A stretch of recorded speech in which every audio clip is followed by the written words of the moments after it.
Ricky! Hey, what's going on, man? How you doing? What's up, man? I think I caught whatever you had last week because no, I don't think I caught what you had because you sound serious. But I crap earlier this week, so even though we promised we'd have two out this week, we're only gonna have one.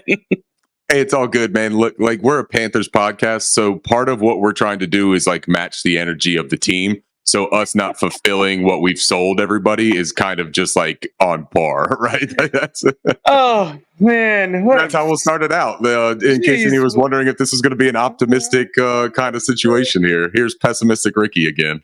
Dude, what a season! It's like everything that can happen will like. Oh, we can get into it. We'll get into the Lions a little bit later. But yeah, it's like almost everything that could happen has happened to us this season. Whether it be injuries, whether it be like it's and like during each game, you're like, okay, we're good. We're like in a good place, and then just like the absolute worst thing happens. Right. But we'll get into that. Let's. I just want to jump right in. We'll start off with some news because going around Panther Twitter is this whole. We didn't actually want Bryce. The coaching staff didn't want Bryce, but that Tepper was like meddling and like he wanted Bryce, so he forced Reich to take Bryce, and Frank Reich really wanted Stroud. And I think we can just like stomp on all those rumors. You probably articulate it better than I can because you're more on Panthers Twitter than I am. No, I mean you're right though. Like that's the hubbub, right? Is that the ownership, David Tepper and his old lady, preferred Bryce Young. They were enamored with him and all this kind of stuff. But that Frank was a CJ Stroud believer and that he wanted CJ Stroud. That even McCown, they're saying, you could go back to that video of him at his workout where he's talking about, hey, when you get your house in Charlotte, we'll shoot some hoops type of thing. I mean, the tinfoil hats are on again. And that's really the problem is that we're doing a lot of like revisionist, retrospective looks at things. And we're only 6 weeks into the season. So you can tell how down bad the fan base is in general when we are fishing for excuses for why things aren't working. When there are actual reasons why things aren't working right in front of our eyes that could be changed. But instead, we're going to say, well, hold on. Don't you remember back in April when some wild shit was happening on Twitter and everybody was trying to tell you we were right? Nah, man, look, we're not right. It's already been substantiated that those are rumors, that they're falsehoods. Everybody was on the train for taking Bryce Young with the number 1 overall pick. Yep. Where I think that we've run into some issues is that there is a obvious linear track of CJ Stroud fitting Frank Reich's system and his previous historical quarterbacks, right? With the exception of being 48 years old and one leg in a coffin. But from a play style and a physical stature, yeah, CJ Stroud clearly fits that better.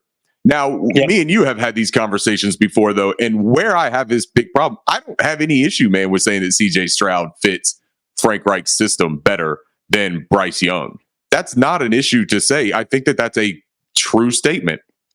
My confusion, man, and where I'm not happy about how this has all transpired is I didn't anticipate us just running Frank Reich's system.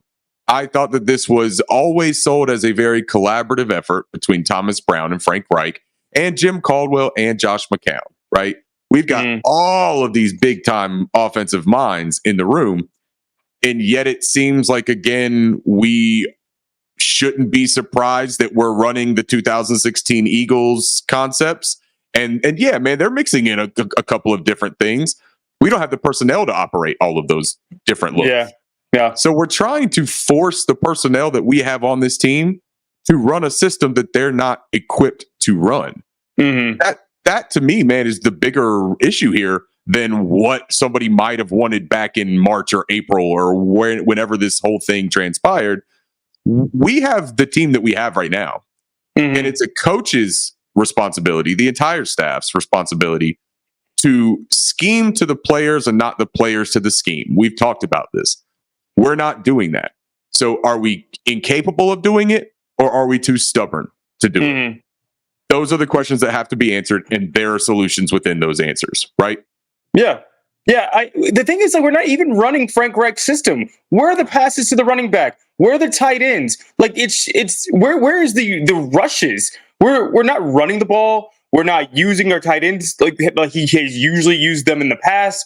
We're Yeah. not using Blackshear for whatever reason. It looks like we're starting to get Chenault involved in the backfield and using him out of the backfield, which is kind of interesting and kind of why did you wait so long to try this sort of thing. Thank you. But Yeah.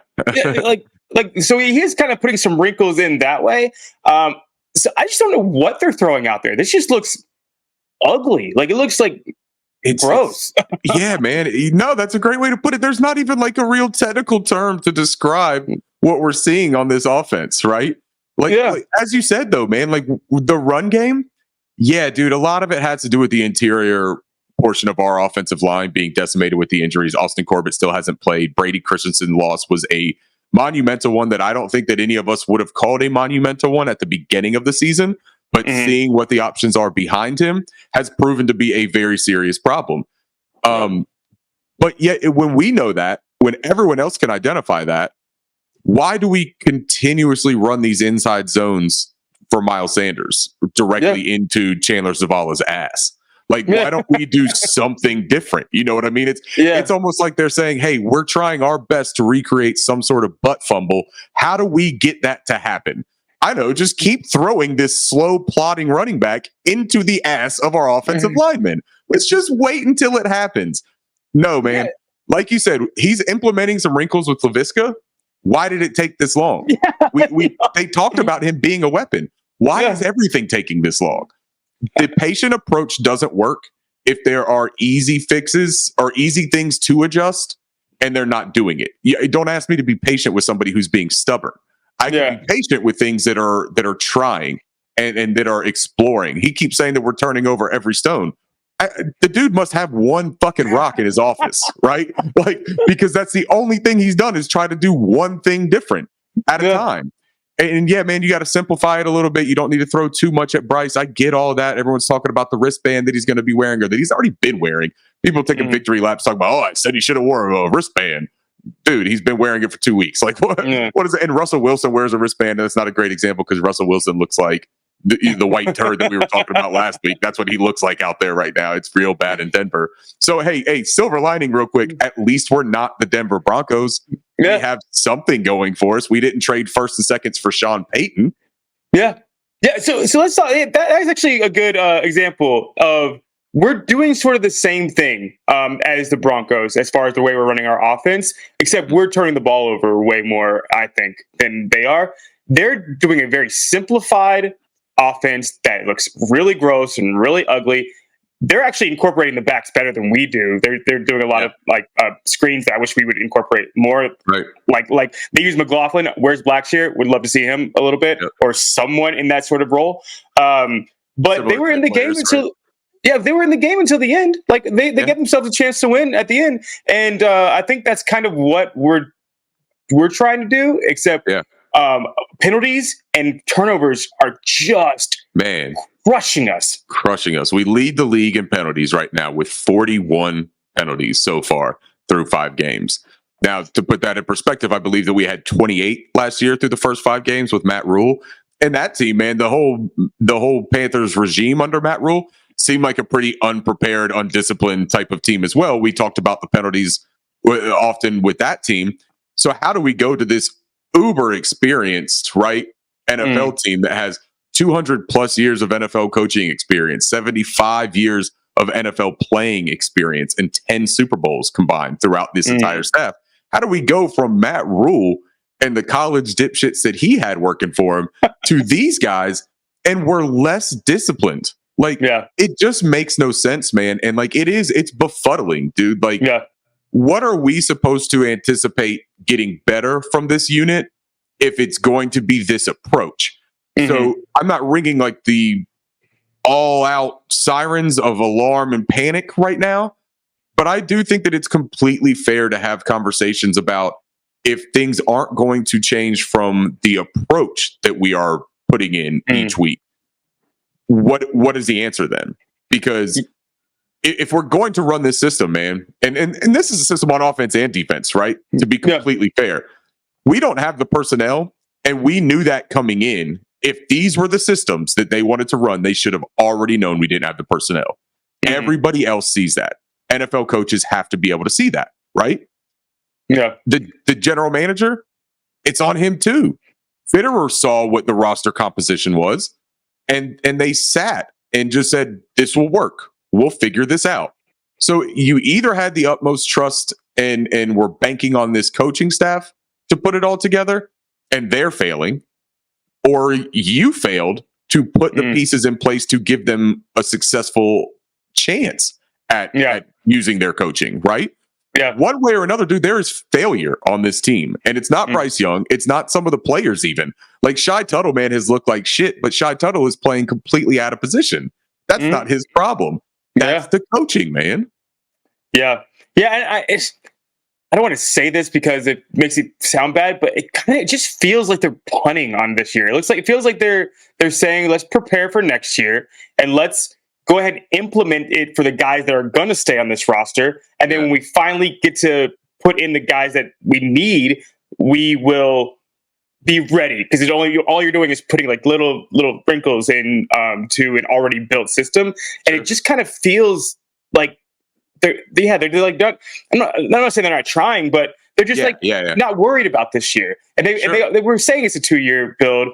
I wasn't planning on talking about this, but now that it's kind of going through my mind, do you think that do we trade Burns? Like, are we going to do what Bradley Chubb what Denver did last year and just like get what we can for guys like that?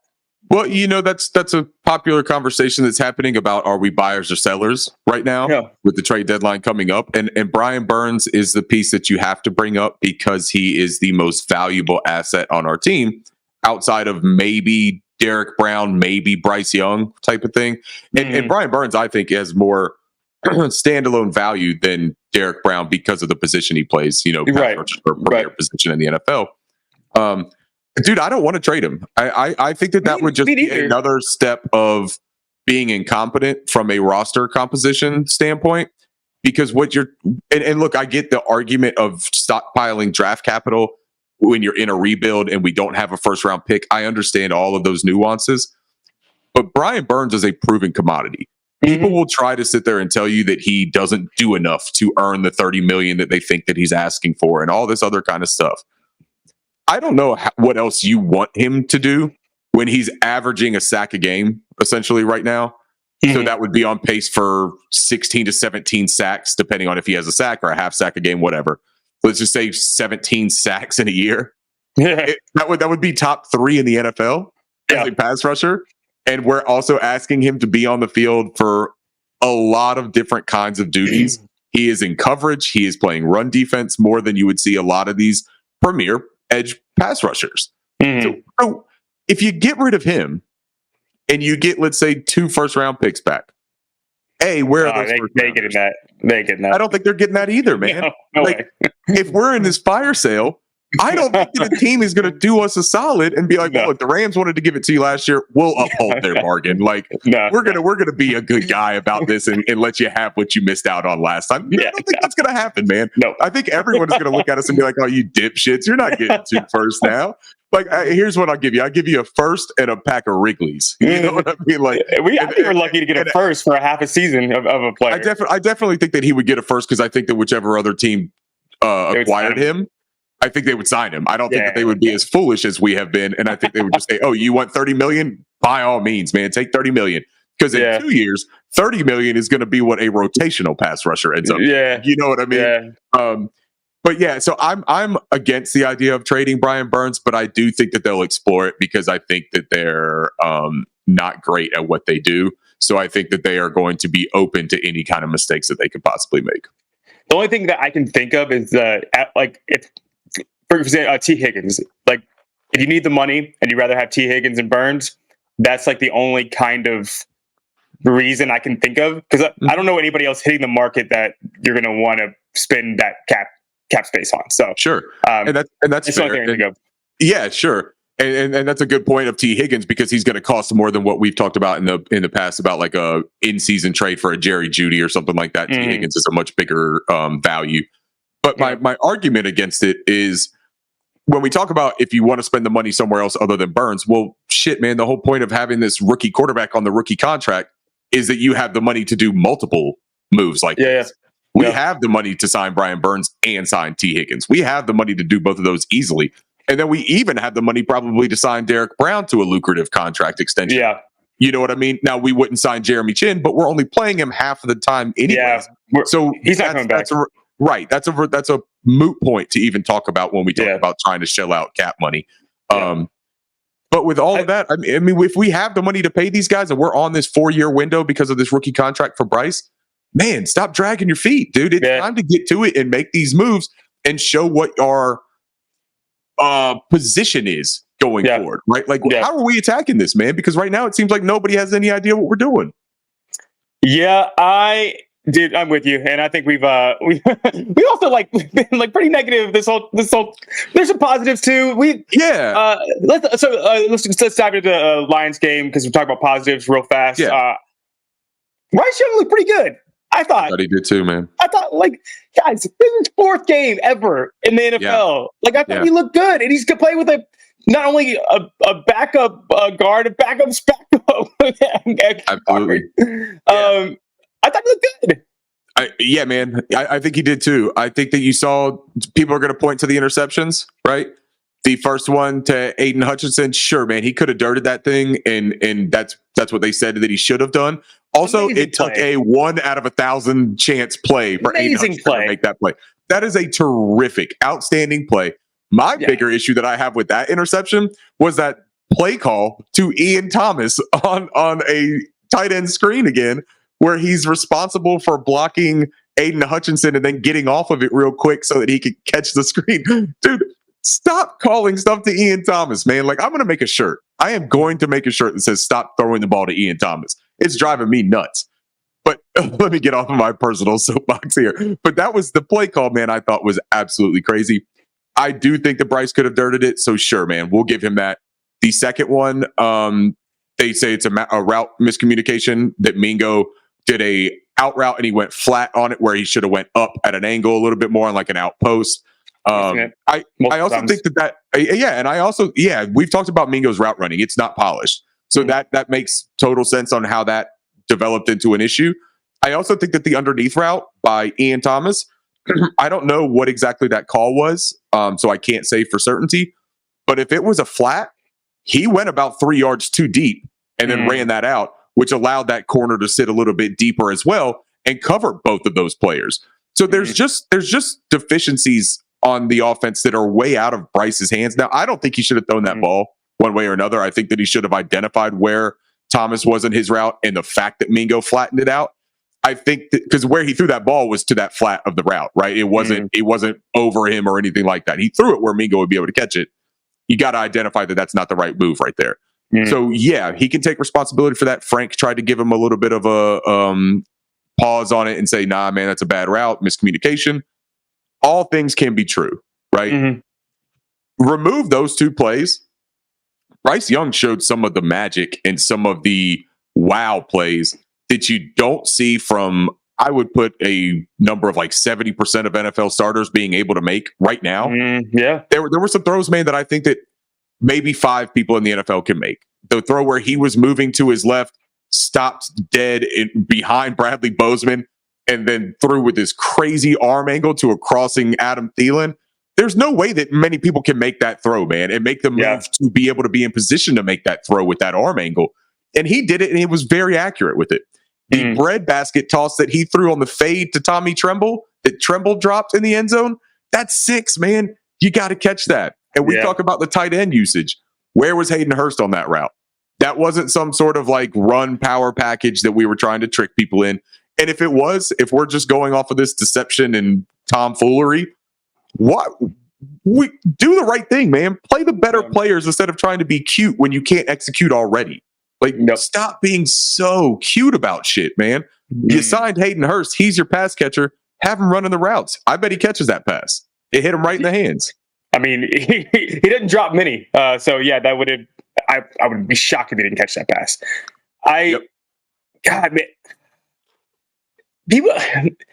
But Bryce looked good, man. I'm sorry, I didn't mean to get off of your point. Bryce, yeah. We start comparing like apples and oranges. We talk about Stroud versus Bryce. They're two totally different systems. Like, think about how Brock Purdy just 100%. walked into the 49ers system. It's the same exact system that they're using in the Texans. It's very well coached, well timed scheme, and all you need is a quarterback that throws it accurately and on time, and that's just what Stroud does very, very, very well. One of the most accurate passers probably in the league already.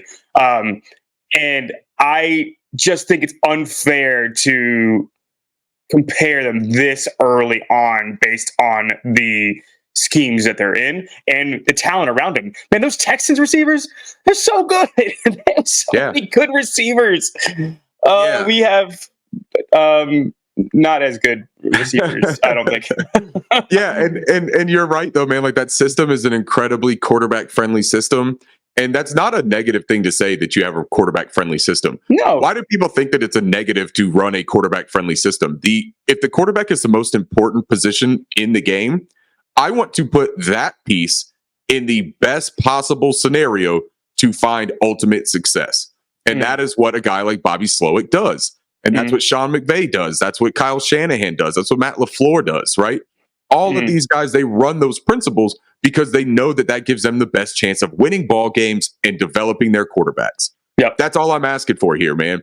And CJ Stroud's credit too, he has done some remarkable things in his own right, man. Like, he has proven that he's a very big time athlete, which I think was a questionable thing. He has moved, he has made throws on the run.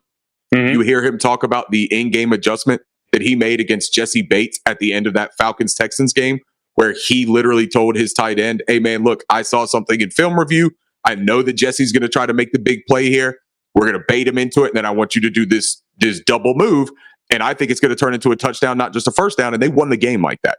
That was CJ Stroud with an in-game adjustment that the coaches have enough trust in him to be able to go out there and do because he understands that system, and the system makes sense to him.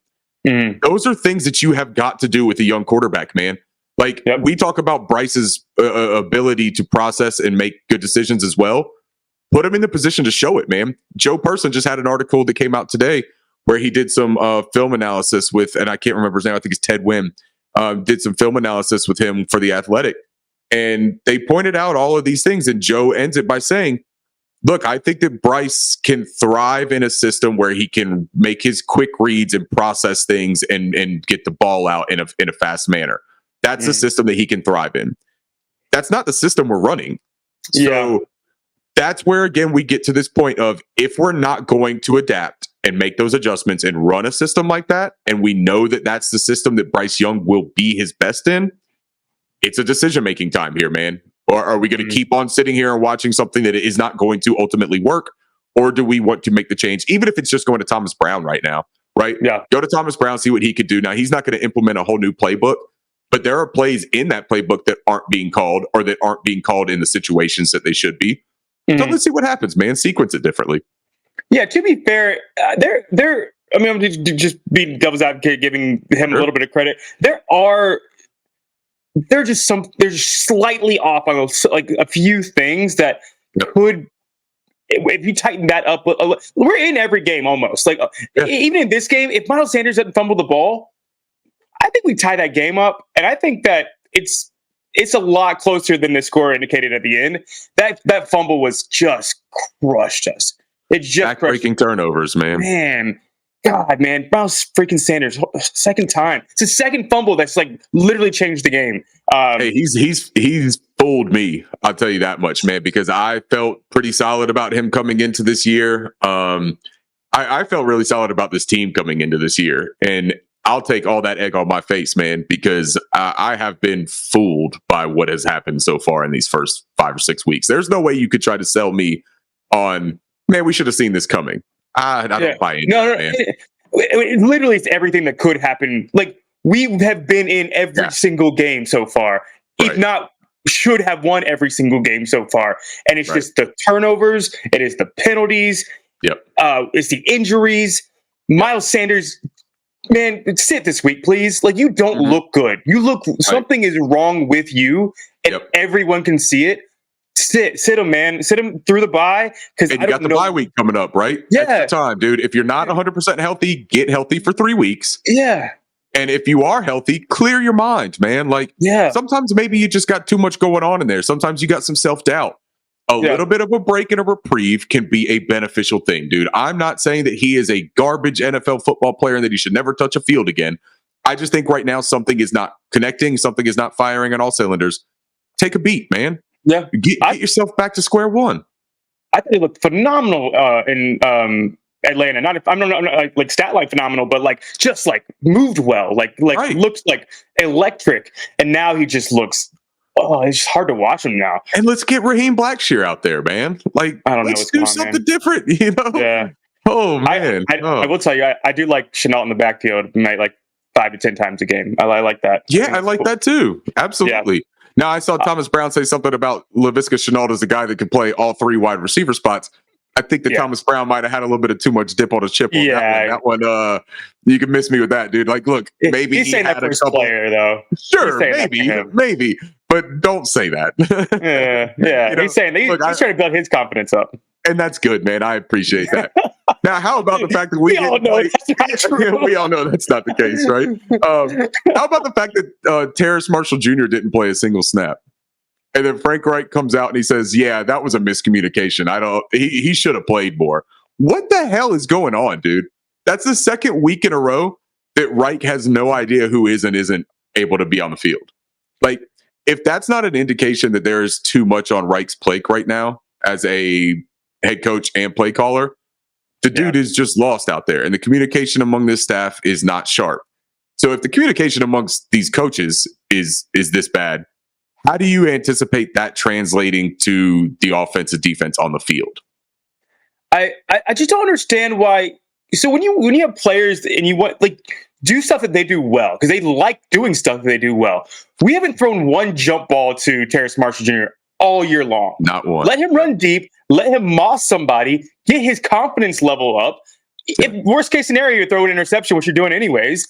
The best case scenario, he high points the ball, gets a 50-yard reception, and is pumped up for the rest of the year because he's doing stuff that he does well.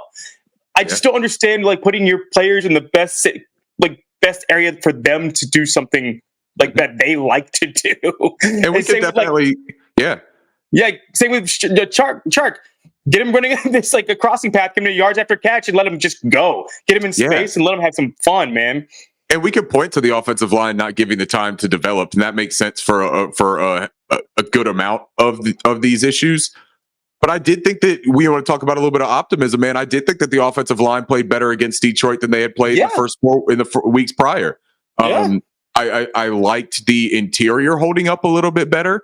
I thought that Icky played a pretty solid football game. Yes. Taylor Moton had a big responsibility because Aiden Hutchinson lines up on that side a lot. And I thought that he handled that well. So from an optimistic standpoint, there are things to take here, man, and build off of. We're not completely for nothing as a football team. The identity issues are still just killing me, man, that this team has no idea who they are or who they want to be. That is killing me, and it's very apparent. On defense, dude, our run defense, I am just sick to my stomach when I think about this run defense, to be completely honest, because they sold us all this stuff about not needing a zero technique true nose tackle when they released Marquand McCall. But they had Marquand McCall, Bravion Roy, and John Pennicini on this roster all together at one point. They knew they needed a nose tackle. Mm-hmm. And then when something went wrong, they've just sat on their hands here, man. I'm a Marquand McCall fan, so part of my gripe is that Marquand isn't on the team. That definitely is a personal gripe for me. But move on from just that aspect. Mm-hmm. Why didn't you replace him with another nose tackle? We are getting gashed in the run, dude. I mean, absolutely gashed. You cannot expect Shai Tuttle to hold up. Shai Tuttle is getting moved around out there, man. You want him to play that zero technique every single time he is getting held up and moved. That is just what's happening on a constant, consistent basis. That's on this coaching staff, man, and the GM for not understanding, recognizing that, and addressing it prior to right now. Yeah, you have to have that. You have to have that guy. like the tush pushes, like you have to have that heavy set guy that is on those 4th and 1s that come in there and are able to hold up a double team so that the rest of the guys can come up and push back. It just makes him. Why don't you have that? Right. And why did you try to tell us that you didn't need that for your scheme and that you coveted versatility? Why do we keep getting talked to like this by our coaches though? Like they just keep on selling us stuff that doesn't check out. And the worst part about it, man, is that it's all like on video or written. There are literally receipts flying around the damn air. Like you just walked out of a CVS. You know what I mean? Like there is just things everywhere showing you the incompetency and the mistakes made along the way to get to the point that we are in. But you can change that. Like we don't have to sit in mistakes. You can address them and do something different. And that's all I ask for here. Man, the things that have happened in the past, they've happened. I'm not going to dwell on any of that. Like, let's move on and just show me that you want to do better. But when you don't show that you want to change that, you don't show that you want to be better and that you can identify those things, I think it's completely fair to start questioning, is this the right situation? Yeah. That being said, defense looked pretty good. Outside of that, outside of being able to stop the run with like these backups coming in, Henderson had a little bit of life to him last game. Yeah. Now, can I ask you a question, man? What? Do you think that it was just like wildly disrespectful of Detroit to try the direct snap to a running back through the quarterback's legs on us because they're looking at it and saying, "Hey, look, man. Worst case scenario, we turn it over, we give it to the Carolina Panthers. They're not going to do shit with us, so they give it back to us, and we don't do that again." But they hit it and they nailed it, and it was like a really cool, creative type of thing that I don't think I've ever seen in the NFL before. But do you think that that's just more of like I'm not worried about the Panthers capitalizing on us trying to be showboating and trying some new shit. That this is the team to try it out on. Honestly, it kind of gave me a little bit of like excitement a little bit that this team 3 years ago when Dan Campbell first took over, remember how like that dumpster fire that they were, and now they're doing this kind of stuff. Like, so you're saying just hold tight for 3 years? For 3 years. I remember when this team was absolutely horrible, and now they proved me wrong. As far as I can't believe they got their defense so good. I thought that was going to be their Achilles heel. I thought the offense was always going to be good. I thought the defense was going to be. It's been trash every year for the Dan Campbell era. Right. So that they definitely proved me wrong. But I think that they're just so comfortable. They feel good. They feel good in their system. Everything's like the rhythm's good with everybody on that team. Yeah. And hopefully it just takes us hopefully we just start getting the same kind of rhythm. Like, oh, now we get it. Now we understand it. Now it's like in our bones. Now we we don't have to think. And I think that's a big thing about the penalties. I think we're just thinking so much. Everything's like, we're not just paying attention to what's in front of us. We're thinking about what we're supposed to be doing. And that's fair. Instead of it just happening. All right, let's move on to the game preview against the Miami Dolphins. It doesn't get any easier this week, huh? I don't know what the line is. It's got to be like 13.5. I think it is 13.5 somewhere. Oh man, and I probably won't even touch it. Oh, because I don't think I wouldn't. I don't. I don't think. Did I tell you I bet this game when it was 21.5? The Panthers game. Panthers. Yeah, and I won it with the fourth down Bryce pass to Thielen. That made me my money, and I was like, thank God he scored. So the underlying lesson to be learned here is that if your team sucks really bad, just live bet them at the biggest spread that you can get. Yeah, exactly. So that way, even if you lose the game, you're still making some money off of your failure. Exactly. Yeah, because I wasn't touching it beforehand. Right. Yeah. Live betting is the way to go if you're betting against on a crap team. Like, just wait until they're getting bludgeoned and then throw in the bet. You know. Yeah, I mean that's what I did with the Jets Bills, and Jets won me a bunch of money. Anyways, don't gamble, guys. It's not good. Or do it responsibly if you do it. Yes. Anyways, what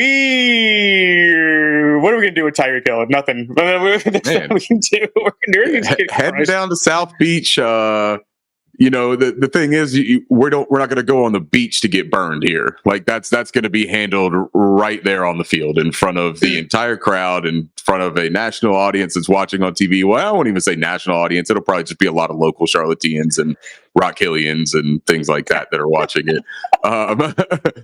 But yeah, this is a nightmare matchup when you're coming off of what the Detroit Lions just did to you last week, especially on the ground. That's the thing that people fail to realize about this Miami team, because Tyreek Hill and Tua Tagovailoa and Jalen Waddle, they're the names that stick out to you, right? And Mike McDaniel runs this awesome offense with a lot of shifts and motions and really just knows how to take advantage of his personnel. They are a rushing football team, man. Oh, yeah. This team runs all over the place, and they've got speed. Now, their rookie, Devin Achane, I believe that he or Achane, I think he said Achane. Got it. Yep. Thank you. I think he's out, right? They put him on the IR? Yeah, he's on IR for 4 weeks. Okay. So we only lose by 25 instead of 30. That has to take at least half a point off the spread, right? Yeah. So him being out, silver lining, I guess, if you want to call it that. They still have Raheem Mostert. I believe they get Jeff Wilson Jr. back this week. I think that they have been pointing to that being a realistic possibility. Tyreek Hill still exists. Jalen Waddle. Is Jalen Waddle playing? Waddle didn't play last week, right? Yeah, he did play. He came back from his he had a concussion and he came back. Okay. He's still dealing with some sort of abdominal something, but it doesn't matter. Yeah, no, they'll be fine. Here's what's going to happen. This is what's going to happen. They're not worried about us. We're going to see Claypool. They're going to be doing what we should be doing and getting our guys excited about playing for the team that they're on. And then they're going to get Claypool, and they're going to have like this thing, 3 packages for him or something. And he's going to have this. Going to get involved. Yeah, no, I think that they're going to do it just because they're playing us. I think he dresses, and I think he's going to be on the field for like 5 plays. They're going to have 2 or 3 of them specifically designed for him. And he's going to have this amazing, probably 30-yard touchdown or something against us. And he's going to be excited again. And that's what the problem bears. Like, they couldn't get him excited to play. So he was just kind of like Humpty Dumpty. Like, and then they send him off. And Mike McDaniel's like, stick with me, kid. And I think he's going to give him a play for us, for him. And I think I'm going to be like, man, why can't we just do that? Why can't we just get our guys? Why can't we do something fun for our guys? Right. Yeah. So let me read a couple of things off real quick, because this will tell you what I think will happen in this game, and it'll tell you why I think I'm so worried about it. The Dolphins lead the NFL in plays to gain 10 or more yards with 93. The next closest team has 75. The Dolphins lead the NFL in plays to gain 20 or more yards with 32. The next closest team is 26. The Dolphins lead the NFL in plays to gain 30 or more yards with 15. The next closest team is 11. The Dolphins lead the NFL in plays to gain 40 or more yards with 11. The next closest team has 5. The Dolphins lead the NFL in plays to gain 50 or more yards with 8. The next closest team has 3.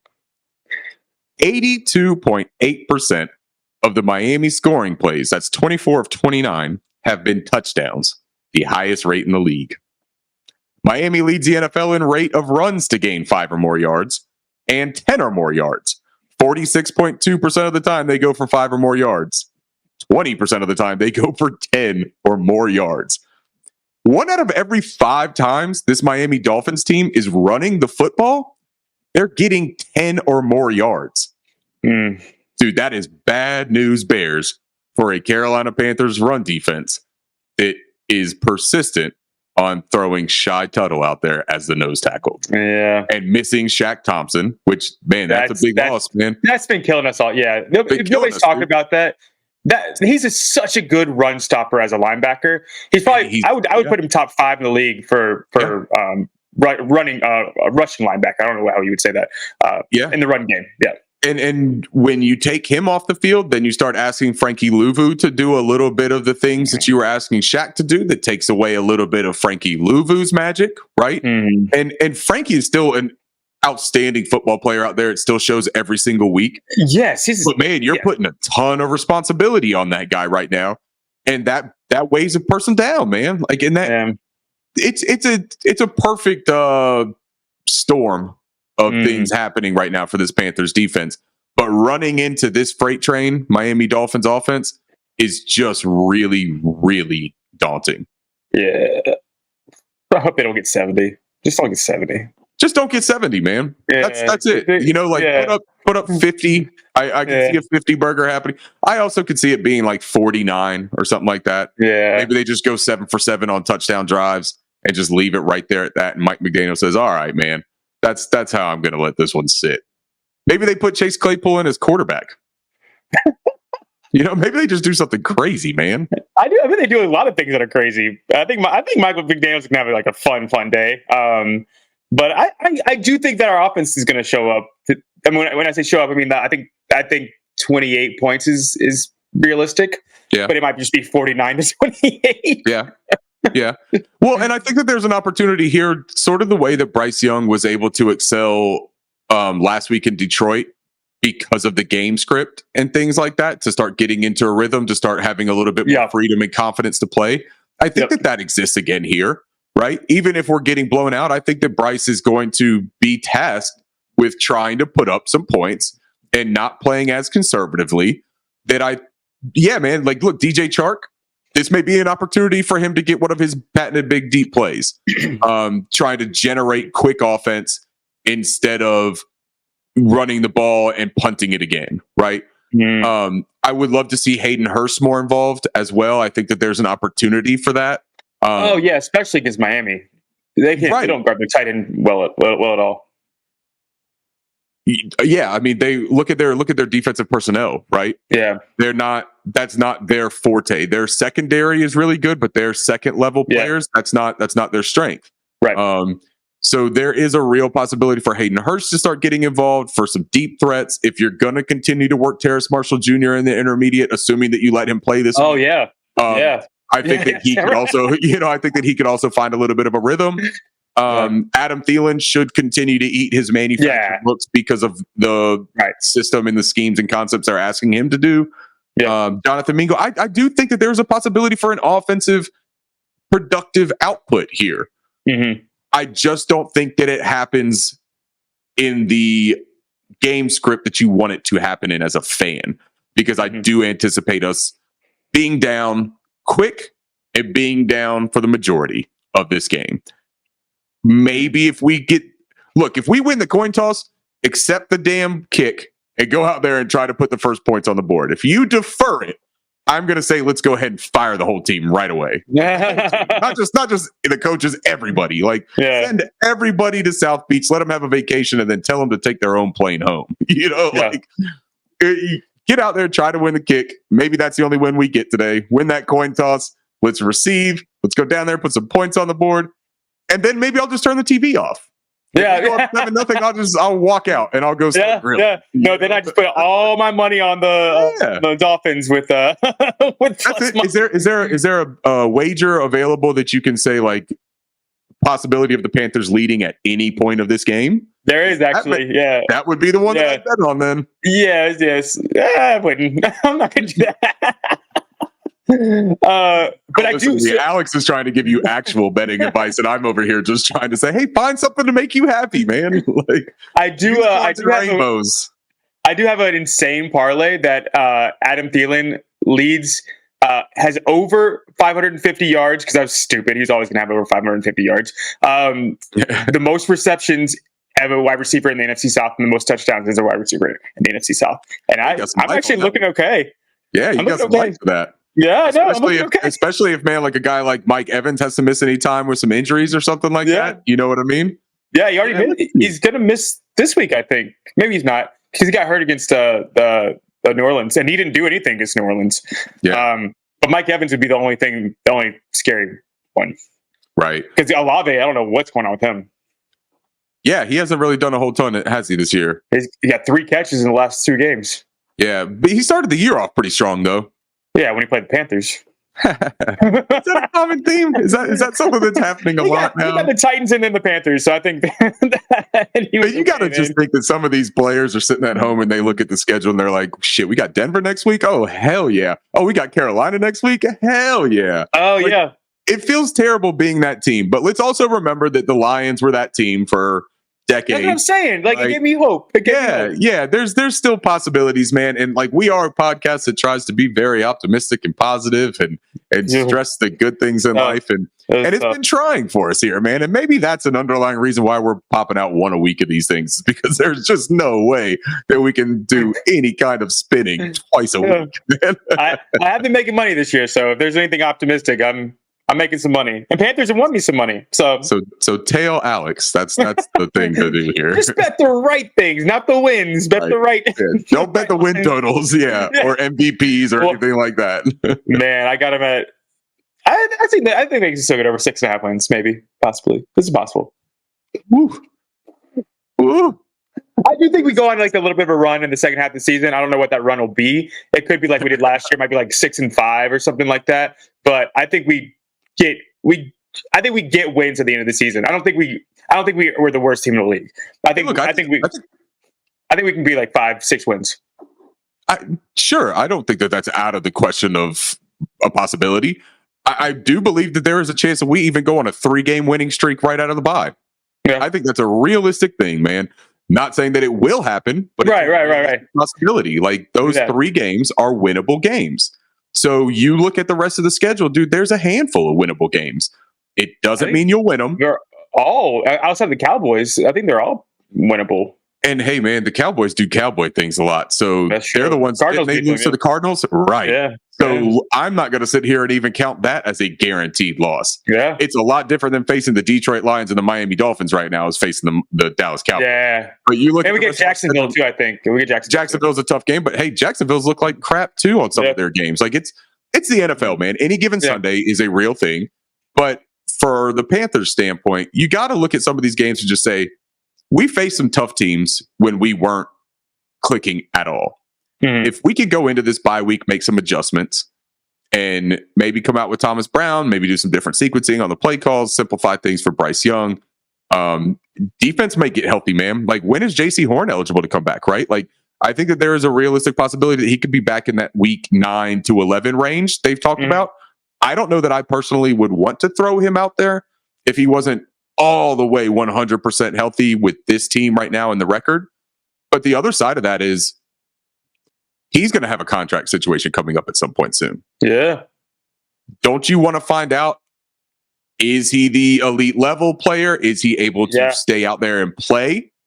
As opposed to just saying, we're going to bank off of the 9 games we've seen of him. Type of thing. We also, you know what I mean? We got to make sure he's got a 5th-year option coming up too. We got to give him that before next year.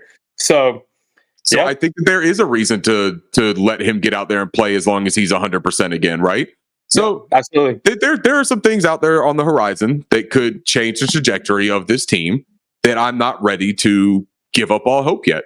But it's going to take some adjusting, and that's what I think we haven't seen yet is any kind of noticeable adjustments from the coaching staff. Until they do that, we're going to keep going on what we're doing right now. Like for losing, the play style, everything. Make some adjustments. Let's do some better stuff. Yeah, and I mean, also the Falcons, the rest of the division have had insane injury luck so far, and they got some old dudes. Yeah. Maybe they wear down as the season goes. I don't see them being full strength by the end of the season. So we'll see. I don't want to wish luck upon anybody, but we've had really bad injury luck, and they've had really, really good injury luck. So we'll see how that evens out. Soon, man. We're gonna have Austin Corbett back after the bye, from my understanding. That's a big boost. Yeah, and hopefully Miles Sanders comes out looking like Miles Sanders again, without the fumbles. All right, but I think that's it. I think what else do you want us to say? They're going to get crushed by Miami. I hope it doesn't happen. I hope we pull a rabbit out of our hat. We won't, but that's now you picked the Lions to win, or you picked the Panthers to beat the Lions last week, right? Yeah, and I think if Miles Sanders doesn't fumble, it's a completely different game. I think that we're right in it. Let's do predictions now. Then I want to hear you pick the Dolphins this week. Oh yeah. No, I got the Dolphins. I got the Dolphins by If I had to pick, I would say 35-21 Dolphins. Okay. I'll go 48-17. Okay. Dolphins. Yeah, I would be a little bit more optimistic, but that might be more right. I still just think that the Dolphins are a good team on defense too, and I don't know, man. Dude, I had them in the AFC Championship game. The only reason I took them out is because I was concerned about Tua. But let me change, man. 48-24. I'm giving us another touchdown. Yeah, it's garbage time, so I can hit my spread. But when I bet it in game. When you bet it at 24.5. Yeah, exactly. Yeah. All right, cool, man. Yeah, thanks for putting that in because I'm just like wasn't even. All good. I think thinking about really sadness. important. It's important to be on record with how bad we're expected to get beat, right? So this will be the first time I picked us to lose, though, man, because we're gonna lose. So this is when we win. There we go. Hopefully, that I'll just pick us to lose and we win every time I pick us to lose. Alex and I are doing every single thing in our possible power to change the way things are going. If it means picking against, picking for, whatever it is, you know. Yep. I'll drink a shot of Fernet every single time that the Panthers score this week. How about that? Oh, that sounds good. Maybe I'll go get a shot of Fernet right now. I think egg and cheese not sitting too right, so maybe it'll be good. Anyways, that's all we got for you today. We will. I don't want to promise anything because I didn't make my promise last week. So we will try our best to get 2 out next week. But for now, this is what we got. And as always, Panthers fans, keep pounding. Keep pounding.